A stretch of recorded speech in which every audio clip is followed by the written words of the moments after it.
Salut mes Nakamas, c'est le Dog, j'espère que vous allez bien. Bienvenue pour l'une des vidéos les plus difficiles que j'ai eu à faire depuis la création de la chaîne. C'est tout simplement expliquer pourquoi l'épisode 1071 est cet épisode qui divise autant le net. Il y a autant de passion que de haine dessus. Pourquoi c'est autant divisé, pourquoi il y a autant de choses dessus. Et on va essayer de faire ça sans être insultant. Vous êtes des cons, vous n'avez pas aimé, ou vous êtes des mecs super intelligents parce que vous n'avez pas aimé et vous avez raison de pas aimer. Et vous, dans les commentaires, ça aussi c'est très important, c'est que si vous défendez votre vision, essayez de le défendre avec des arguments et non des insultes. Ça c'est vraiment très important. Donc pourquoi cet épisode est tellement important? Tout simplement parce qu'on est sur une transformation et surtout il y a eu une putain de hype dessus qui est absolument dingue. Beaucoup trop de hype, beaucoup trop, et c'est ça en partie qui a tué, hein, je dis bien en partie parce qu'il y a aussi autre chose pour moi qui a tué cet épisode, c'est que il y a eu beaucoup trop d'attentes. Et en un sens, heureusement qu'il n'y a pas eu de projection au Grand Rex. Heureusement qu'il n'y a pas eu de projection en salle parce que des gens qui auraient payé pour voir ça, ils auraient tout foutu en l'air. Quand tu vois déjà ce qui s'est passé avec le film Red, parce que pour moi il y a un petit peu le syndrome film Red dedans, c'est-à-dire que les gens vont avec déjà un prévisionnage de ce qu'il va y avoir dans l'épisode au niveau de la tête, et c'est ce qui s'est passé au niveau du film Red. Ils avaient déjà une prévision du film. À cause de quoi? Tout simplement à cause de la communication qu'il y a eu précédemment, et on revient exactement sur la même chose au niveau de cet épisode. Les gens auraient été voir cet épisode au cinéma en se disant putain on va s'en prendre plein la gueule, ça va être un truc digne de ce qui s'est passé dans Dragon Ball ou Naruto, ça va être un truc absolument dingue, ça va même être encore mieux, comme ça on va faire fermer la gueule à toutes les autres communautés, One Piece on est les meilleurs, et ils seraient sortis de là-dedans en se disant mais what the fuck, qu'est-ce qui m'est arrivé? Déjà on nous annonçait un épisode de plus d'une heure, un truc absolument dingue, on a eu un épisode lambda avec les défauts d'un épisode lambda, et donc ce qui s'est passé c'est que déjà premièrement il y a eu une telle hype, il y a eu une telle vision des fans sur cet épisode que quand on regarde, même moi, hein, et si vous avez vu ma réaction là, à la fin, je fais mais c'est quoi? Pourquoi ils ont fait ce choix? C'est ça qui est complètement bizarre. Et la deuxième chose, c'est que c'est un épisode sur la transformation en Gear 5 et la transformation dans un shonen, mais mon dieu, c'est tellement important. C'est tellement important. Le pire là-dedans, c'est qu'on a une base étalon qui est tout simplement le Super Saiyajin 1. La manière dont ça a été mis en place en anime. Alors, il faut se remettre aussi dans le contexte, hein. Là, je fais aussi une petite parenthèse au niveau de Dragon Ball. Il y a l'effet nostalgie et surtout, à l'époque, il n'y avait pas d'anime avec plein de transformations, avec plein de trucs complètement what the fuck, absolument incroyable. La première fois, et moi je me rappelle, hein, j'étais gamin, hein, enfin j'étais gamin, oui, ouais, je dois avoir quoi, je dois avoir 12, 13 ans. Quand j'ai regardé ça à la télé, j'ai presque mouillé mon pantalon. La transformation en Super Saiyajin 3, ça a fait exactement la même chose. Et dernièrement, avec le fiston, la transformation en Ultra Instinct, ça a fait quelque chose. Donc, la base est Dragon Ball et les transformations en Super Saiyajin. Et déjà dans la communauté, il y en avait beaucoup qui disaient non mais cherchez pas, maintenant ça c'est aux oubliettes, maintenant il va y avoir la transformation en Gear 5 qui va être absolument monumentale. La deuxième chose, c'est comment l'épisode a été fait. Il faut savoir que un épisode, ce n'est pas n'importe qui le fait. Il y a une équipe qui se réunit et dedans il y a un épisode directeur, et c'est justement cette personne qui est en charge de savoir comment l'épisode va retranscrire le passage en manga. L'épisode directeur, et Nagamine est une personne qui est vraiment très bon. Il a travaillé énormément sur Dragon Ball Super, il a travaillé dernièrement sur One Piece, et surtout il a une qualité qui là a été un gros défaut au niveau de cet épisode, c'est qu'il se base énormément sur le document source. Le document source, c'est quoi? C'est tout simplement le chapitre qu'il doit faire en adaptation animée. Et il y a certains épisode directeurs qui eux se disent ok, moi le passage du manga c'est telle chose. Eh bien il faut savoir que aussi Eiichiro Oda, ça c'est aussi peut-être son défaut et aussi une qualité, c'est qu'il met plusieurs éléments dans un chapitre. C'est-à-dire que le chapitre est vraiment très condensé et il se passe plein de choses. Et souvent, l'épisode directeur, quand il va prendre le chapitre qui est en lien justement avec l'épisode, il dit ok, il se passe ça, ça et ça, et bien moi je vais axer l'épisode là-dessus. Je vais le sortir, je vais peut-être l'allonger pour que ça fasse un épisode, et après l'autre élément, on va le mettre dans un autre épisode qui sera en lien avec un autre chapitre. Comme ça, on fera directement un épisode qui sera lié à deux chapitres, deux éléments qui ont vraiment une corrélation entre eux. Je sais pas si vous comprenez un petit peu la chose. Là, ce qui s'est passé, c'est que Nagamine, il a dit non, moi ce que je vais faire, c'est que je vais prendre le chapitre et je vais faire un storyboard et je vais absolument tout reprendre. Et en plus, Nagamine, il a un petit défaut, et là c'est vraiment un défaut, c'est qu'il va souvent délayer l'action pour mettre des moments un petit peu choc. Et entre deux, il va faire descendre un petit peu la tension pour la faire remonter ensuite. Sauf que là, cet épisode, c'était sur la transformation. Et donc, nous, en tant que viewers, on s'attendait à une transformation. Et l'épisode, quand il commence, il est absolument dingue. La première transformation qu'on a, d'ailleurs, il y a Vincent Sanchard qui fait un travail justement dessus. Eh bien, la transformation, le rire, le changement aussi d'OST que l'on a, vient un petit peu nous titiller les oreilles, vient nous titiller un petit peu l'esprit. On rigole aussi avec Luffy, et c'est là où l'épisode a été vraiment excellent. C'est-à-dire qu'on rigole avec Luffy dans sa transformation. Il y a une petite tension qui vient, il y a les tambours, il y a tout. Donc on est très très bien amené. Et là, qu'est-ce qu'il décide Nagamine ? Nagamine, il décide de couper le rythme. Et c'est là où c'est dingue, parce que j'ai repris l'épisode seconde par seconde, et j'ai calculé au niveau de cet épisode qui fait 23 minutes 20, quand déjà tu enlèves le générique du début, le générique de fin, la preview du prochain épisode et le high catch qui est au milieu, déjà tu as 3 minutes qui s'en vont, donc il ne te reste plus que 20 minutes. Et sur ces 20 minutes, on n'a seulement que 8 minutes sur le Gear 5. Et dans ces 8 minutes, il y a des reprises de certains éléments qu'on a vus au début de l'épisode. C'est là où ça va pas, c'est-à-dire qu'il a voulu couper le rythme, mais il l'a tellement bien coupé qui nous a sorti de la trame. Oui, dans le manga, on a ce passage avec Iori face à Orochi. Sauf que cet épisode n'est pas fait pour avoir cette tension. Surtout que la tension est vraiment énorme. Ce passage de Iori avec Orochi aurait dû être enlevé et mis plus tard.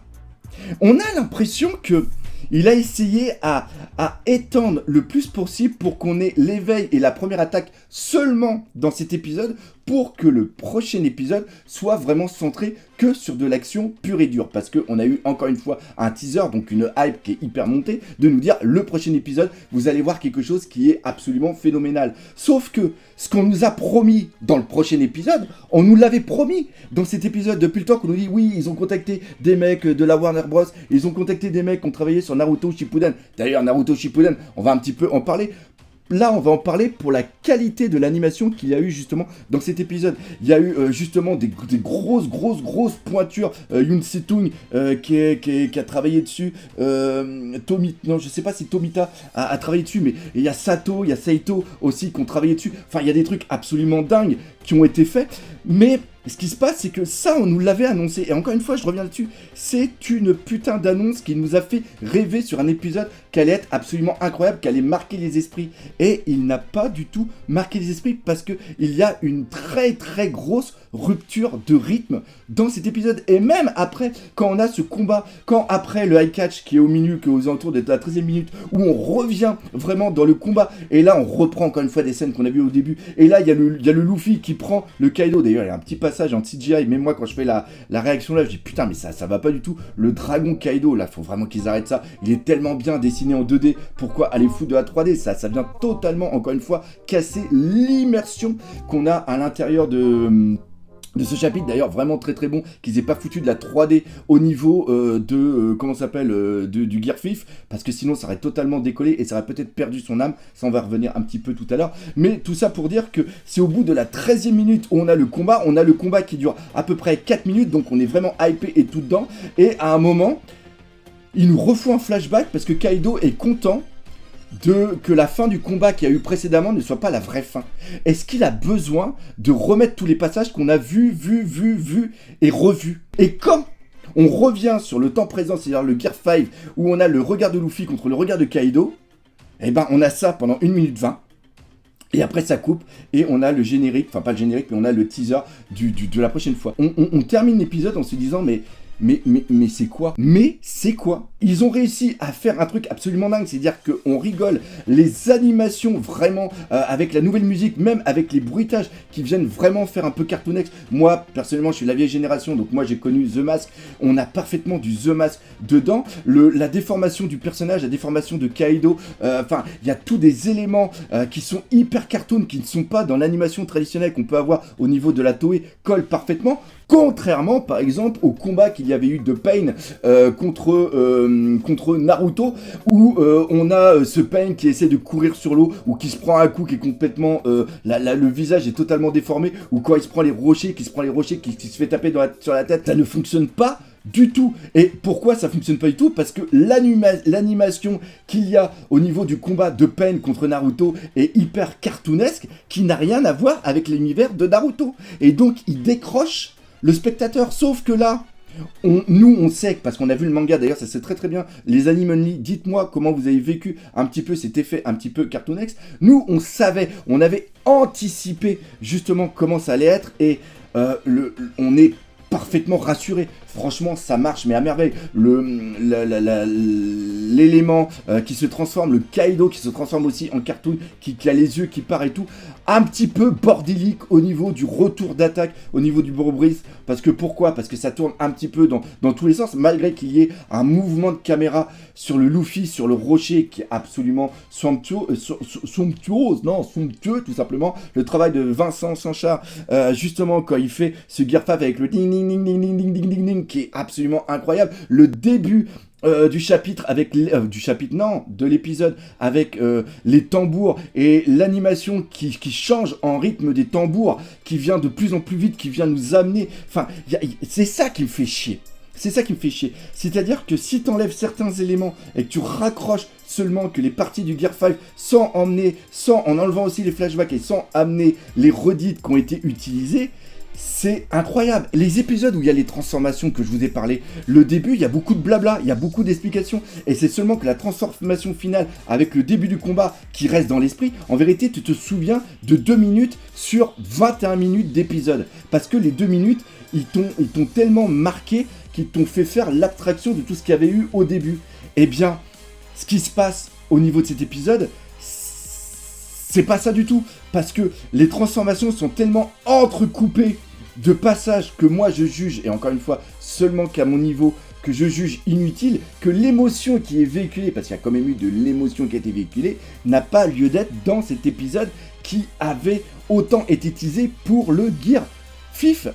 C'est ça le problème. En un sens, il y a tellement eu d'attentes et il y a tellement eu de tease dessus que tous ceux qui détestent One Piece et qui, en un sens, à cause du tease, à cause de tout ce qui s'est passé, ont eu peur que ce Gear 5 vienne détrôner leur anime, quand ils voient ce qui était tout simplement l'épisode, eh bien, ils sont heureux.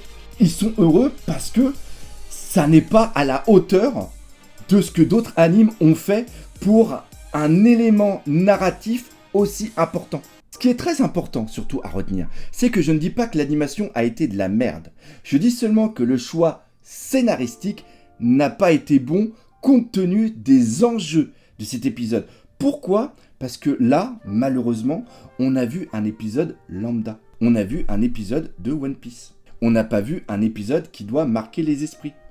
On se souvient plus, avec du recul, du combat de Zoro contre King, qui a été fait aussi en partie par Vincent Sanchard. Pourquoi? Parce que on a été amené, au-delà du combat de King et de Zoro, qui est un combat seulement de fin de boss secondaire, là, c'est peut-être la dernière transformation de Luffy. Et elle ne marquera pas les esprits. Et c'est ça qui est dommage. Parce qu'il y avait vraiment moyen que, peut-être pas devenir, comme je l'ai dit, le nouveau maître étalon des transformations, cette transformation à qui toutes les autres futures transformations d'autres mangas, d'autres animes vont être comparées. Malheureusement, ce n'est pas ça. Et c'est ça qui me fait énormément chier, c'est que l'anime One Piece, qu'on aime ou qu'on n'aime pas, les choix au niveau des musiques, enfin pas des musiques, surtout des bruitages ou de l'effet un petit peu psychédélique de l'animation, qu'on aime ou qu'on n'aime pas, franchement, et c'est peut-être ça aussi qui a enjaillé un petit peu la hype, c'est que au niveau animation, pour un anime fleuve, parce qu'il faut garder à l'esprit que c'est un anime fleuve, One Piece en ce moment c'est vraiment excellent, c'est vraiment absolument incroyable.